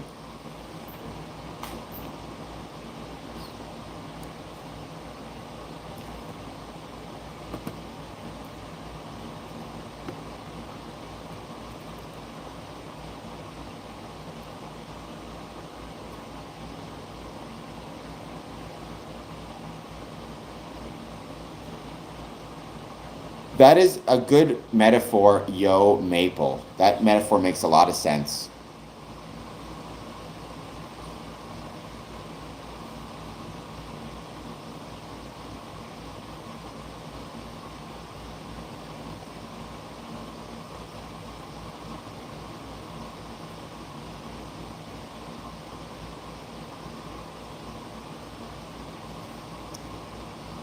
It is. I mean, and unfortunately, though, we say that the world itself, the waters of the world at the moment is pretty turbulent, which is an issue. Like at the moment, it looks like hostilities or fighting has resumed excuse me, America and Iran. Um, I guess fighting has paused. Trump has declared a ceasefire. Trump again declares ceasefire over, but says U.S. has agreed to talk with Iran. The point is, as the world itself, has more and more challenges, it's very easy in those circumstances to, for lack of a better term, I'm trying to think of how to put it. Don't let the turbulence of the world create choppy waters for you to see reflection in, right? It's not just internal issue, it's you will ultimately, if you let the chaos, difficulty, challenges that exist within the world affect you, you're not going to see yourself clearly or the world clearly. Um, that's a very good point. Yeah. I mean, prudence is about slowing down and taking your time. Slow water, it's the same thing and it's the same way. So, absolutely. Right? Slow water allows us to see things clearly. Now, turbulent water sometimes is necessary. Still water tends to not have a lot of life in it, but you need that slowness to see things clearly. Um, no, Alois, I cannot co-opt anybody to become a Freemason. That's not how it works. Freemason to join of your own free will and accord. To co-opt anybody to do so would not be healthy and not be helpful to the organization. I would not be of your own free will and accord.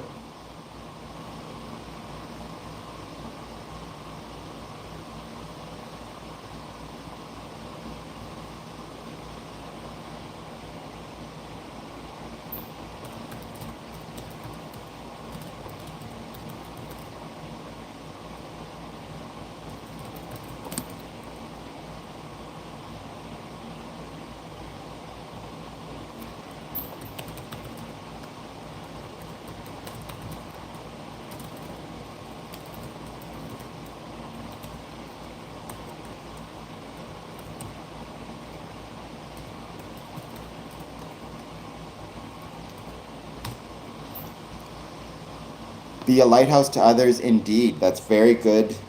That's a very good metaphor. I would hope Freemasonry, not just individual Masons, but Freemasonry as a whole, could be a lighthouse to others in a sense. Could look to be there for other people.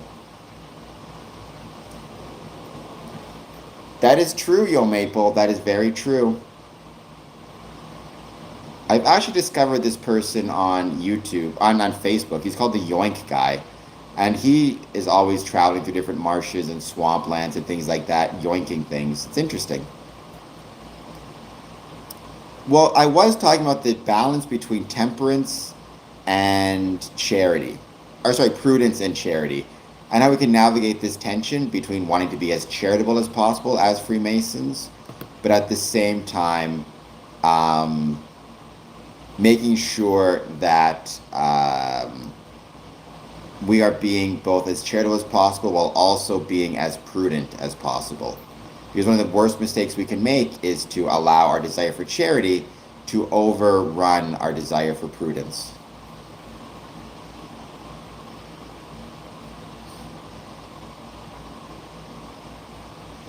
He is crazy. I mean, he always warns people in advance to not do what he does. And he's absolutely right. Um, because he's out there picking up, venomous snakes and which seems insane to me. I don't know how he does that. I'd be terrified. But he's picking up venomous snakes and bopping alligators on the nose. I mean, he's a much braver man than I am. But to my understanding, he does a lot of good for the for the Everglades because he gets rid of invasive species. So I think that's really awesome of him. Um, and it's good to see him doing that.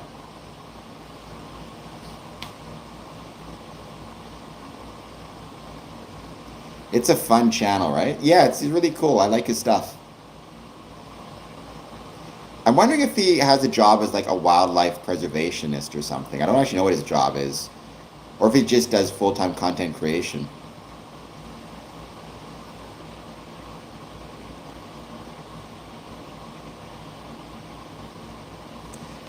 I've never seen him kiss one, but maybe he does. I have seen him pick them up and get them very close to his face.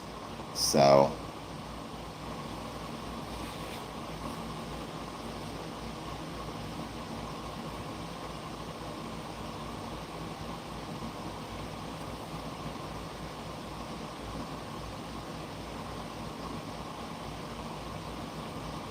and like I said, I agree with you because I love animals more than I like most people. So, um, I'll even take snakes over most people. I remember back when I used to volunteer at this nature reserve in Winnipeg, they had a couple of snakes that I would always put in my pocket just because I used to like them. Garter snakes.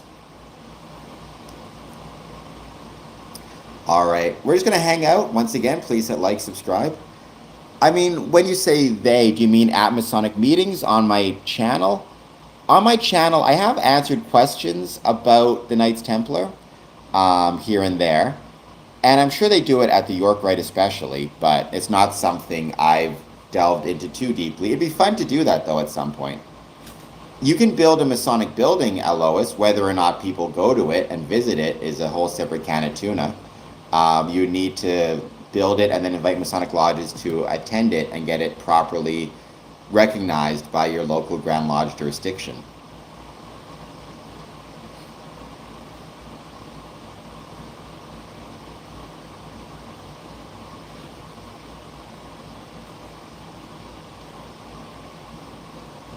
Again, you can build a building, you can call it your Masonic Temple, or you can call it a Masonic Temple.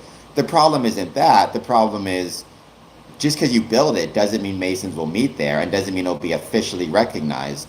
It's kind of like in the same way I could turn around and say, I'm going to start Cameron's Masonic Lodge number 15, whatever. It doesn't mean it's actually recognized by anybody. It's more than just, there's the name, but there's more than just the name that makes it official, at least in my experience.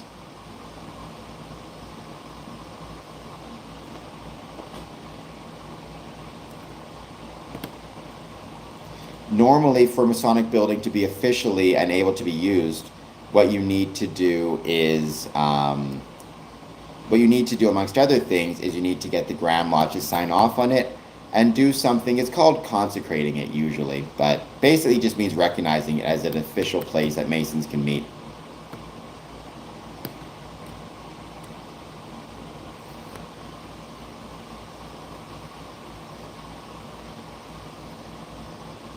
Oops, that didn't work. Love is the highest aspect of our being. It's a higher polarity. Love shall conquer hate. Let's do that one more time because we didn't get the full thing in there. At Stephanie Lockhart 8028 new member number 16 Canadian dollars and 99 cents. Do you agree or disagree with this statement? Love is the highest aspect of our being. It's a higher polarity. Love shall conquer hate? I mean, do I believe in that statement? Agree or disagree with that statement? So, so much of it depends on how expansive you are discussing love, right? Like, there's obviously, when we think of love, we think of romance and romance movies and things like that. And obviously, that's one type of love. There's also brotherly love. There's also the love between a mother and a son, or a father and a son, or basically a parent and a child. Brothers. There's love of country. There's, I would say, in some ways, maybe love, so long as it is true love. And I would define true love as valuing the good of the other over the good of yourself. If you have that, then it is the highest aspect of being. But I think love inherently is not always the highest form. It depends what you're loving, how that love is directed. I do think, though, love would probably, as a general rule, provide a lot more staying power and lasting power than hate. Like, the example I might use is from a scientific, or from like a food perspective. Hate, I think, is like a chocolate bar. It can provide a lot of energy to fuel you really quickly and really fast, but it's not sustainable long term. Eventually, you're going to get yourself exhausted. Whereas love, it's like eating an apple. It's going to provide you energy in the short term, but also it's going to last longer. The energy is going to be there for longer. And because the energy is going to be there for longer, it'll be more beneficial to you. So I think that is where I would put the difference.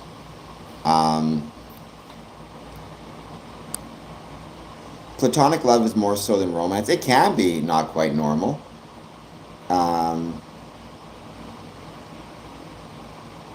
What's your opinion on the cows that migrate? I have no idea, Brokeman. I have no idea about these cows and what they are and the fact they're getting stolen as they emigrate. Um,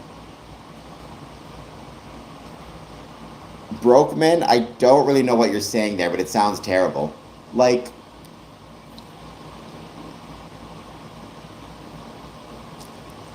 in my personal opinion, the best thing you can have is a single payer healthcare system that does not have separate insurance companies.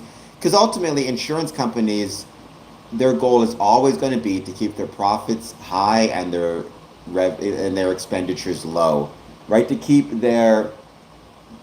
make sure they are making profit as high as possible and paying as little as they can in terms of premiums and paying as little as they can in terms of treatment.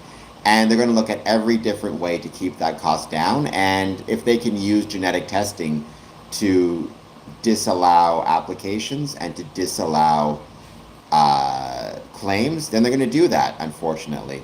And so what we need to do is remember, um, that's why I think single payer systems like in Canada are better.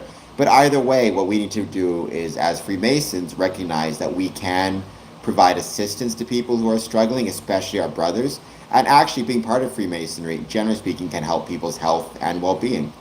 So, all the evidence shows that being part of a social club or a group actually equates with being more healthy, which I believe, um, and longer lives as well.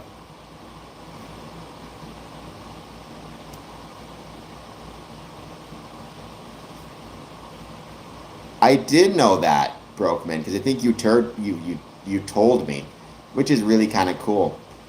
I find that fascinating. I remember you told me the story of it.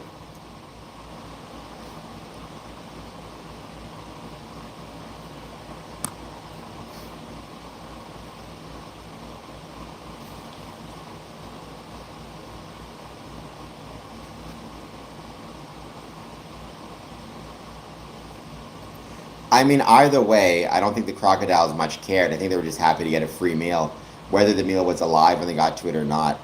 Actually, I just rewatched that movie Crawl about alligators attacking during a flood, and I plan to watch the sequel when it comes out. It's a pretty good movie.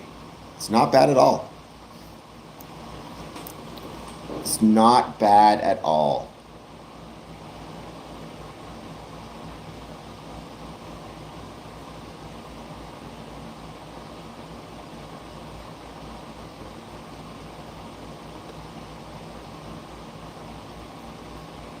We're going to give it a bit more time. As always, wait to see who hits like, who hits subscribe, and any thoughts you have on Freemasonry, let me know.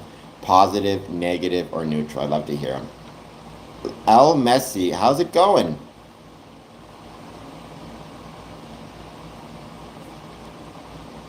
I mean,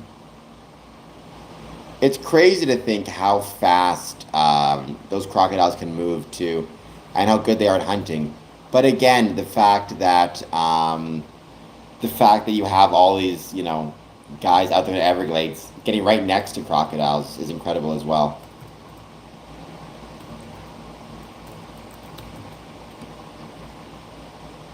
Amy, hello. Where am I from? I'm from Canada. Born and raised in Windsor. Sorry, born and raised in Winnipeg. Currently live in Windsor, Ontario. L Messi, please hit like and subscribe. Amy, if you're new to the stream, please hit like and subscribe. I've been to Toronto dozens of times. It's a great, great city, great place. I'll be back there soon.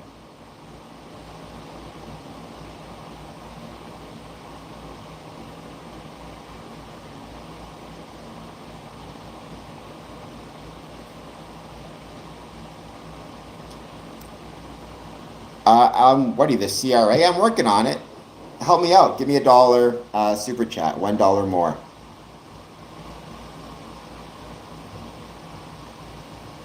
I think as a general rule, it's uncommon. Like most animals are cautious and they don't have anything to prove and they're not going to attack for no reason or just for fun.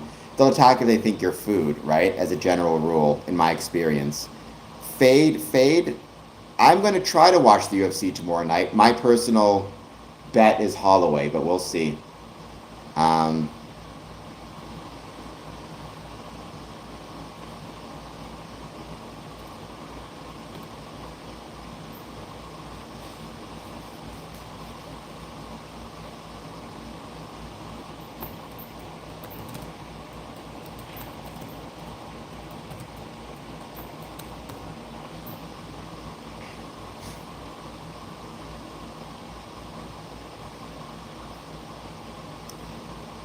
I mean, Connor's the draw, I think, more so than Holloway. So if he wins, that's a good sign for getting UFC rocking and rolling again. But Holloway's gotten so much better in the last 10 years, and he's such a good boxer. I don't know, we'll see.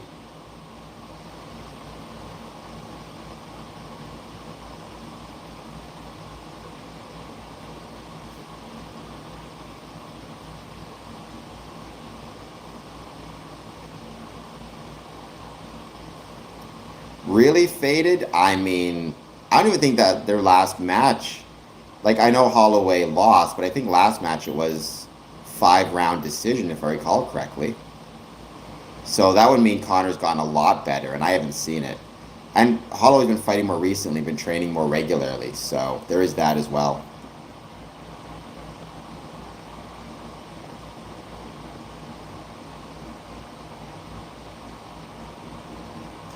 I mean, yeah, if animals have no food available to them except for people, they're going to start viewing people as food, right? But if they've got plenty of fish and whatever else it is that they eat, then what's the point? Like that has been my experience, right? Where, I mean, I say my experience, I don't deal with animals a lot, but based on what I've read and seen, it seems like even with bears and stuff, like if they're already full, they're already full. They're not trying to prove a point. They're attacking for food, not just to prove a point. Um, Once again, please hit like, please hit subscribe. I am getting closer and closer to 4,500 subs. So let's help a brother out. I mean, I've always saying the highest degree in Freemasonry is the 3rd degree because it is. There are appendant bodies with different degrees, including Scottish Rite and York Rite and the 33rd degree, etc., etc. However, if you want to know the highest degree in Freemasonry, it's the 3rd degree. Courtney, thank you for that. I appreciate it and welcome. I'm glad that you're here. As always, one more time, please hit like and subscribe. I would be truly grateful. But I know you've already hit subscribe, Courtney, so just let me know how you're doing. It's been a while. How is the lodge treating you?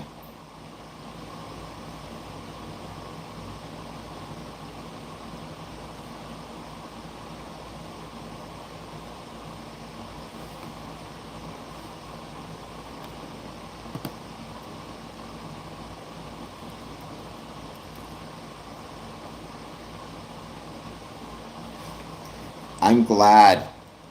How hot is it right now in Texas for you? You must be melting. If it's so uncanny, I can only imagine what it's like in Texas.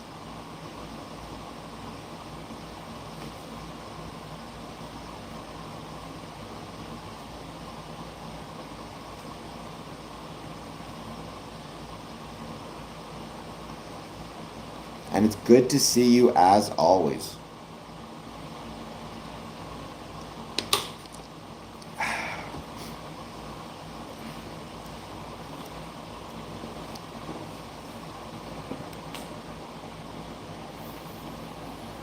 We're going to give this another 5 minutes. Then we'll be ending this stream. I'll be back on Monday at 1 p.m. However, this weekend, 24-hour stream watching Hallmark Christmas movies. It's going to be a blast. I can't wait.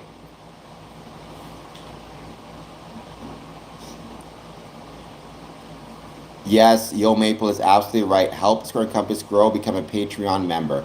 And I'm working on a couple interviews, which I may get done soon. I may have some more interviews finally after so much of my focus has been on these live streams. Not that I haven't loved these live streams, they've been incredible, but I do want to make sure I'm not forgetting about my interviews as well on my podcast. I mean, I know about them. I'm part of them. I'm part of the 18th degree. What I'm saying is they're not the highest degree in Freemasonry, right? The highest degree is the 3rd degree. That's why I don't like the term higher degrees. I just prefer to call them appendant body degrees. I think that's a better way to describe them.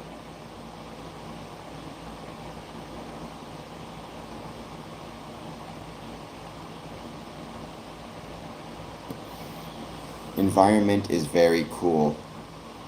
I'm glad it's very cool for you.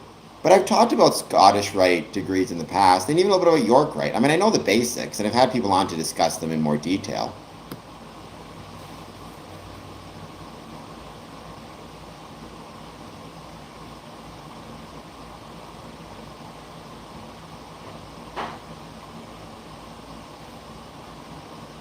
Genesis Porridge, welcome. Please hit like and subscribe. I'd be truly appreciative and grateful.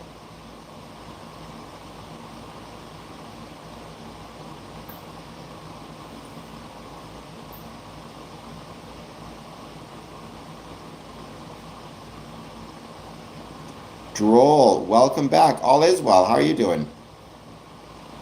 Well, there's not appendage, it's a pendant. It's Scottish Rite, York Rite. You could also say the Shrine. You could also even say Eastern Star. I mean, a pendant means separate from the main, right? So, Scottish Rite famously goes and has up to 33 degrees. The 32nd and below is you apply. 33rd degree is invitation. It's organized in supreme councils. There's a supreme council of the southern jurisdiction, northern, and in Canada. I think in Europe as well. Then there's York Rite, which is again available to Master Masons. It's divided into chapters. There's 3 chapters, the highest being the Knights Templar. The highest level York Mason is not as high as 3rd degree, nor is the highest Scottish Rite. 3rd degree still is the highest. There's Shrine, which is a combination of Shrine, which is kind of a combination charity, social club, social group, which is also an independent body. There's Eastern Star, which is for women. There's even youth groups. But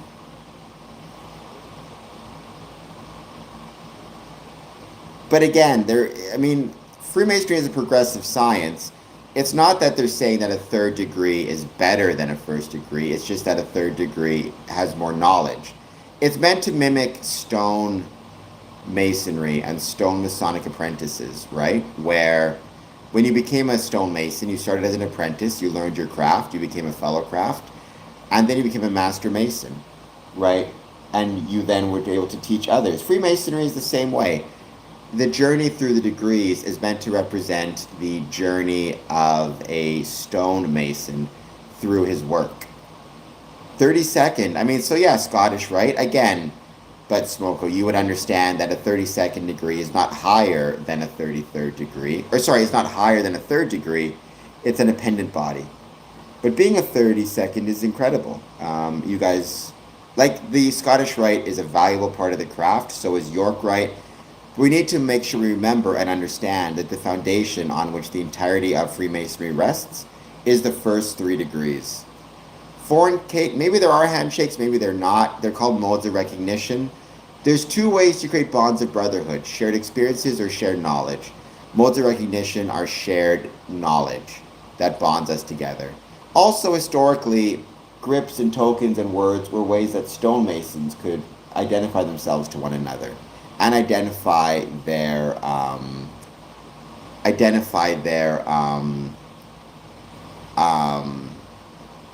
rank or their skill level. Because you didn't have things like dues cards and all the rest of it. All right, guys, this has been a blast. Check out my Medium article where I talk about prudence and charity and how we, as much as we possibly can, find a way to navigate the tension between those 2 things so it stops being prudence versus charity and becomes prudence and charity.